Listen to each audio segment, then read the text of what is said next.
welcome to our channel. This is Jackie the African Gray Parrot. She's a member of the bacon flock. And today we're going to be talking about Jackie.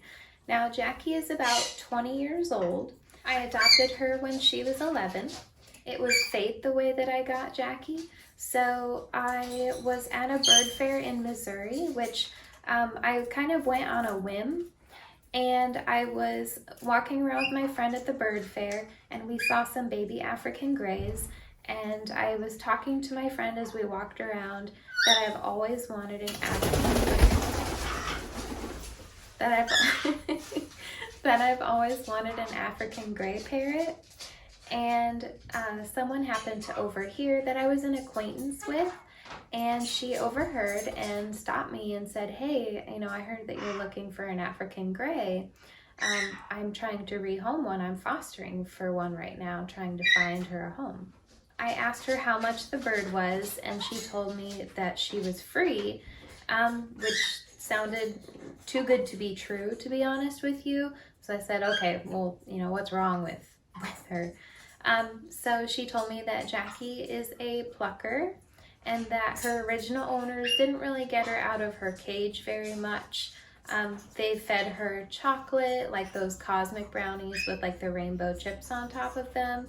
They also gave her beer on occasion. She was on an all-seed diet, and they also gave her a lot of peanuts and sunflower seeds. None of this scared me away from wanting to adopt her. The thing that I was concerned about was the money for getting a cage. So I asked her if she happens to come with a cage. She told me that Jackie did come with a cage, but she would need a bigger one because it was a bit too small for an African gray. I'll insert a picture here of what her original cage looked like versus the one that she got shortly after I adopted her. So she told me that Jackie might not let me hold her because she was a little bit bitey and she didn't necessarily like to be held by people. She said that Jackie liked her daughter, but not really anyone else. She told me that Jackie could do phone rings, say hello, and talk, and say a few words. She has kind of an old guy's voice and a woman's voice. So it's funny to hear her talk in an old man's voice. She says hello in an old man's voice and hey. So it's kind of funny when she does that. So she asked if I wanted to try to hold Jackie, which I did. She said to be careful, and she opened the cage door and I put my arm in the cage. Now, when you're meeting a bird, you don't just want to very quickly thrust your arm and hand in the cage. You want to do it carefully, gently, speak softly to them. So I did that, and she stepped right up for me. And she's never really bitten me since I got her. She doesn't really like men very much, so she seems to be partial to women, but she will sometimes let a guy hold her. So since bringing her home, I had to change her diet completely. So I did a conversion to switch her from seeds to pellets. I tried all different kinds of pellets to try to get her to convert from seeds to pellets. I stopped giving her any sunflower seeds or peanuts just because they're so fatty, and peanuts have a risk of mold that could result in aspergillosis. So I actually don't really feed any of my birds peanuts unless it's included in their pellets. I think the Kitech Oven Fresh Bites have a little bit of peanut in them. So it took a long time and a lot of different pellets to figure out what she liked. Eventually, we settled on Supreme Fruit Blend. She really liked the flavor and I think the colors. It's also what my Kayik ate, and my Kayik was caged next to her, so she would see my Kayik eating that food, so I think it made her a little bit curious about it as well. So Jackie started on Supreme Fruit Blend when I was able to get her on pellets, but since then I've converted her to Higgins Intune pellets. They have natural coloring to them. They aren't artificially colored like the Supreme Fruit Blend. They also have more vegetables in the ingredients as well. And then she also gets some Kai-Tak oven fresh bites in her breakfast every morning. We also try different fresh fruits and vegetables. Her favorite is banana, but you can't give it to her too often just because it is high in sugar, but it is her favorite. She also likes apples and seedless grapes. She likes zucchini, she likes kale, she likes corn, she likes carrots. She'll eat some Brussels sprouts and some broccoli. So I really try to give her a varied diet. So her diet is a lot different from what her original owners had her on. For treats, I give her almonds, walnuts, pecans, pumpkin seeds. She also gets some dried fruits and vegetables in her pellets. Something that I've started doing with her food to make her forage for her food in a sense is I've started putting crinkle paper on top of her pellets so that she has to work to get to her food. And as she progresses with that, I'm going to make it more and more difficult. The original owners also didn't get her out of the cage very much because they were both ill. I think one of them had like multiple sclerosis or something like that, and the other one had lupus or something. So they didn't get her out of the cage very much. So they attributed her plucking to not being out of the cage very often, which we found out later on that it was possibly due to something different, which I'll get to. Now, last year I spoke with someone about her plucking and possibly getting microchipped, and they mentioned that it would be a good idea to get her tested for avian bornavirus, just because that is quite common in African greys and it can lead to plucking. It's basically like a sensation that they get that makes them want to pull out their feathers. Bornavirus can also be linked to PDD, which is a very dangerous disease that can quite often lead to death. It used to be called the macaw wasting disease because basically they don't digest anything and they essentially starve to death.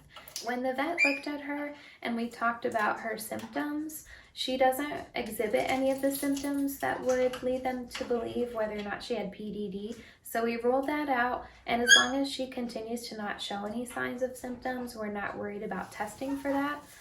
The bornavirus, they did do some shots every week for a couple of months. They seemed to help.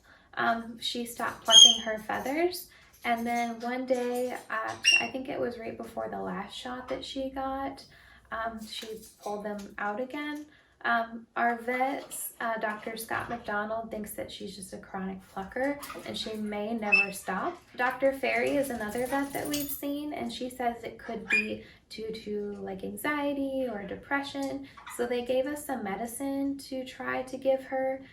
It didn't make a difference. We used it for a couple of months and I didn't notice a difference, so she doesn't get that anymore. I also tried hemp oil to see if that would work, and that didn't really make a difference for her either. So avian bornavirus affects the nervous system of birds. So what they think is that she gets tingly on some areas of her body, and that's why she picks at her feathers the way she does. It can get frustrating sometimes in the bird world when I show pictures of Jackie or I talk about her and mention that she's a feather picker. Sometimes people are really judgmental and they automatically jump to, I'm not giving her enough attention, I'm not letting her out of her cage enough, or that I'm doing something wrong. And I'm doing everything that I can, but when it comes to avian bornavirus, that's not really something that you can control. So I just want to say, if you do see someone that has a bird that plucks, don't immediately jump to the conclusion that they're doing something wrong. Sometimes it can be an illness that's involved, or it could be chronic plucking where they've tried everything that they could to stop it, but the bird just continues to do it anyway. Jackie is DNA tested female, so I know that she's a female. She's also microchipped and fully flighted. So I got her microchip because she is fully flighted. Now I don't really open my window or my sliding glass door or anything, so there's not really a chance that she could ever get loose, but you never know. It's good to be prepared, and it's not an overly invasive procedure. It's pretty quick, and Dr. Scott McDonald did that for her. Fun fact, Scott McDonald actually treated Alex, the African gray parrot, who was the companion of Irene Pepperberg, who actually wrote a book about Alex and the cognitive abilities of parrots. So Jackie does like to make a lot of different sound effects when she talks. She can say hello, she can do a door knock, she does a can of soda or pop opening, she does a door opening and closing, she does a garbage truck backing up, she does the microwave, she also does the smoke detector, which is my least favorite thing that she does. My neighbors probably think I'm constantly burning things in the kitchen. Where are you going? So a few years after I got Jackie, I ended up getting a puppy. And with the puppy, when he would do something he wasn't supposed to, I would say, hey, stop it. Well, Jackie picked up on this, so she'll say, hey, stop it if the other birds get very noisy. So other things that Jackie says is she says, I love you, bird.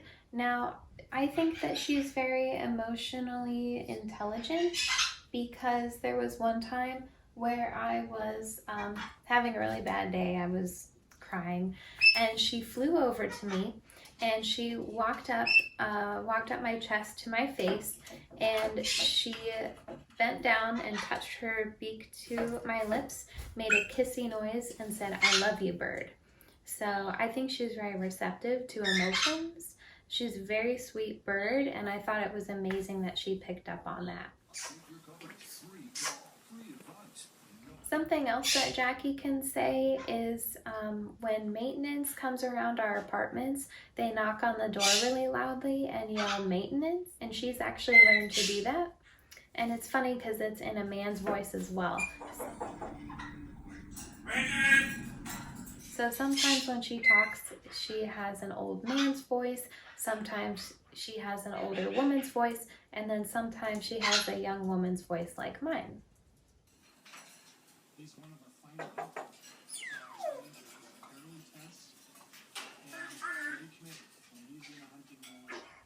Jackie also likes to dance, especially when we go on any trips in the car. There are certain songs that she really likes to listen to and that she'll dance to. She really likes Selena Gomez and Lady Gaga and Queen, and I've actually made an entire playlist of things that she likes. So another thing that Jackie does is she'll call for my dogs. So she'll say, here Booker, or here Jorah, and she will even do a dog call whistle, like the real sharp whistle people do for their dogs.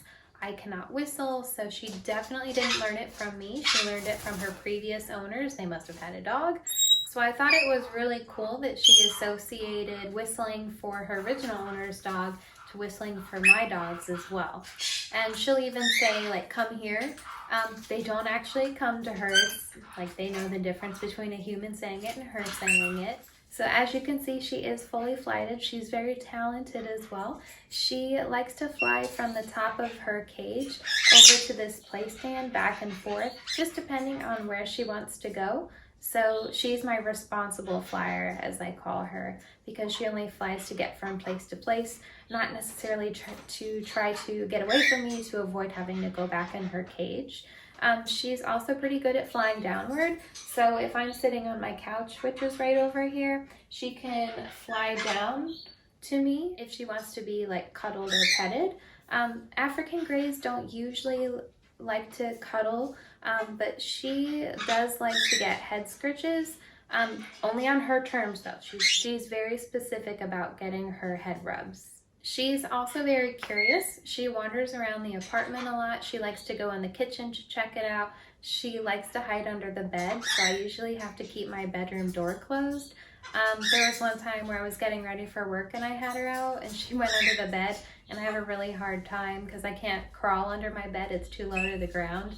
So that was a lot of fun trying to get her out from under there. So I keep the bedroom door closed now just to avoid that. She does also take showers with me. She doesn't like to be under the water necessarily. She likes to sit either on a shower perch or on the curtain rod and just kind of take up the mist. Now, a while back, I tore my ACL and had knee surgery, and I was couch bound for quite a while. I had trained her to fly to me on command. Come here, Jackie. Come on, Jackie. Come on. Good girl. Which since then, it's been several years, she doesn't really do anymore. So I am going to start working on her again with training her to fly to me on command. So stay tuned. Hopefully I'll have some videos on that as well. So a really good toy for birds who pick at their feathers is shredding toys. So she really likes any kind of toy that has cardboard. She really likes toys where she can shred paper, and she also likes to chew on wood. I've also got her some foraging toys, like a wheel that you can put on the side of the cage and you can fill it with treats, and they have to figure out how to turn the wheel to get the treats out of it. There's also toys that they have to like twist or open the drawer so that they can get treats out of as well. I did try to harness train Jackie shortly after I got her. It really didn't go over very well, so we don't do that anymore. She let me put the harness on her, and then when we went outside for a walk, she immediately started ripping out all of her feathers that were anywhere like touching the harness. So I decided that it was not a good idea to even try to harness train her, just because I didn't want her to continue to self-mutilate.